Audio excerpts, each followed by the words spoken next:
여러분, 종이 한 장이 역사를 통째로 바꿀 수 있을까요?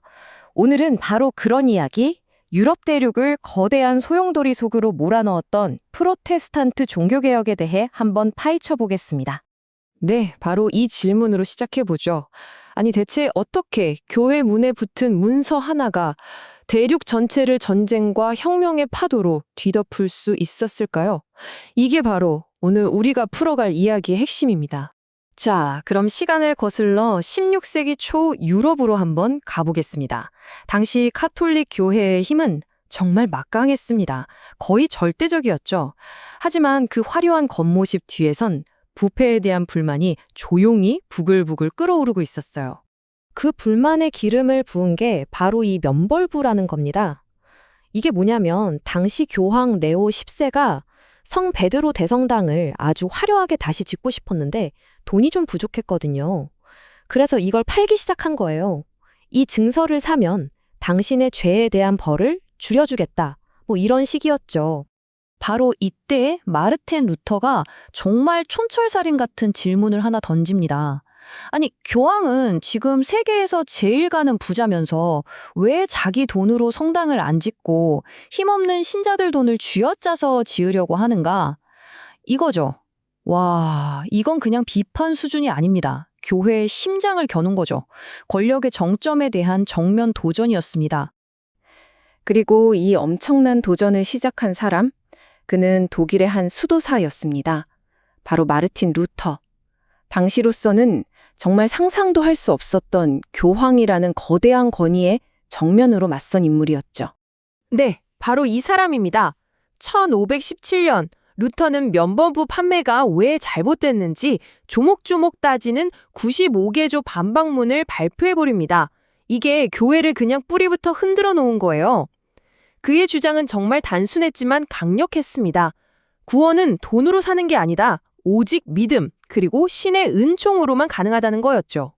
당시 교회와 루터의 생각이 얼마나 달랐는지 이걸 보면 확실히 알 수 있습니다. 교회는 믿음도 중요하고 착한 일도 해야 하고 면벌부도 사면 구원에 도움이 된다 이런 입장이었어요.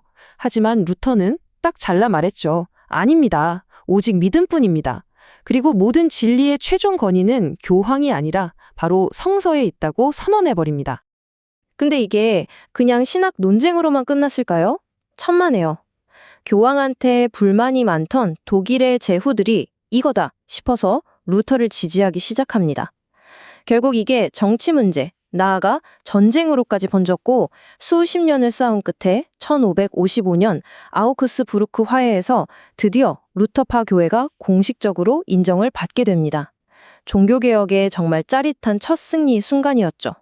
루터가 짚인 이 작은 불씨는요, 이제 걷잡을 수 없는 불길이 되어서 유럽 전역으로 번져나갑니다. 각 지역으로 퍼져나가면서 그곳의 상황과 문화에 맞게 조금씩 다른 모습의 개혁 운동으로 타올랐죠. 그 불길 속에서 나타난 또 한 명의 거인이 바로 장 칼뱅입니다. 이 사람은 스위스 제네바에서 예정설이라는 어찌 보면 루터보다 더 급진적인 주장을 펼쳤어요. 쉽게 말해 누가 구원받을지는 우리가 태어나기도 전에, 아예 세상이 시작되기도 전에 신이 미리 다 정해놨다는 거예요. 한번 생각해 보세요.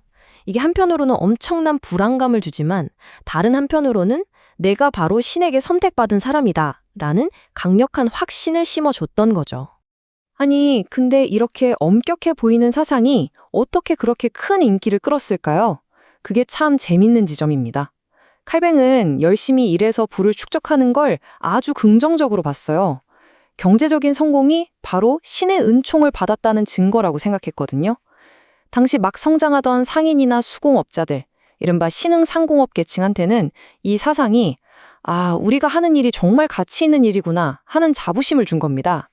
이 강력한 생각은 프랑스, 스코틀랜드, 네덜란드 등으로 빠르게 퍼져나갔습니다. 한편 영국은 좀 스토리가 다릅니다. 여기는 신앙 논쟁 이런 것보다 국왕 헨리 8세의 개인적인 이혼 문제라는 아주 현실적인 이유로 개혁이 시작돼요.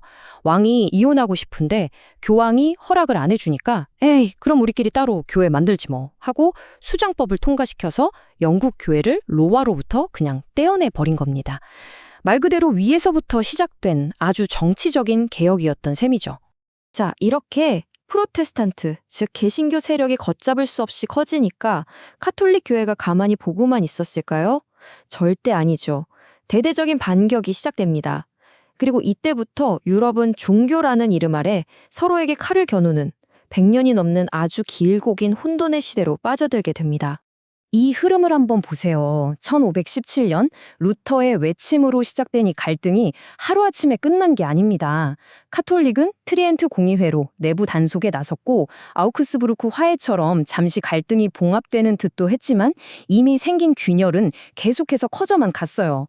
결국 이 모든 갈등이 30년 전쟁이라는 최악의 비극으로 터져 나왔고 1648년 베스트팔렌 조약으로 이 끔찍한 전쟁이 끝나기까지 무려 130년이 넘는 피해의 세월이었습니다.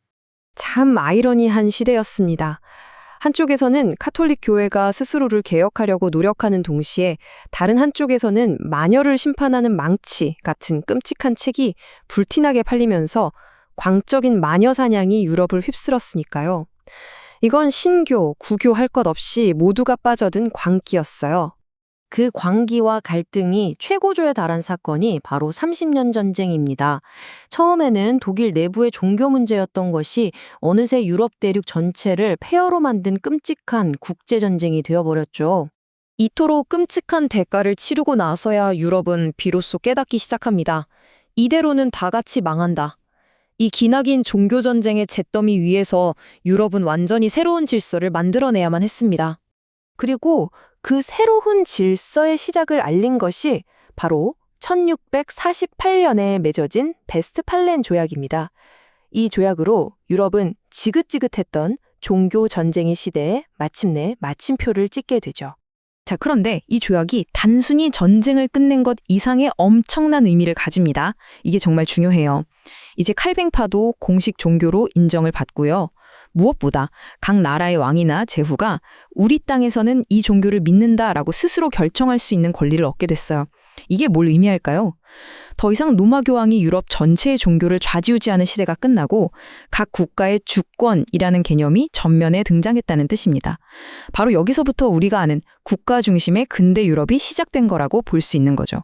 돌이켜보면 종교개혁은 유럽을 하나로 묶어주던 종교적 믿음을 산산조각 냈고 100년이 넘는 끔찍한 전쟁을 불러왔습니다. 정말 파괴적인 시간이었죠. 하지만 어쩌면 바로 그 고통과 혼란을 겪었기에 유럽은 종교가 아닌 이성을, 신이 아닌 인간을 중심에 놓는 근대 세계로 나아갈 수 있었던 건 아닐까요? 우리에게 많은 생각을 던져주는 질문인 것 같습니다.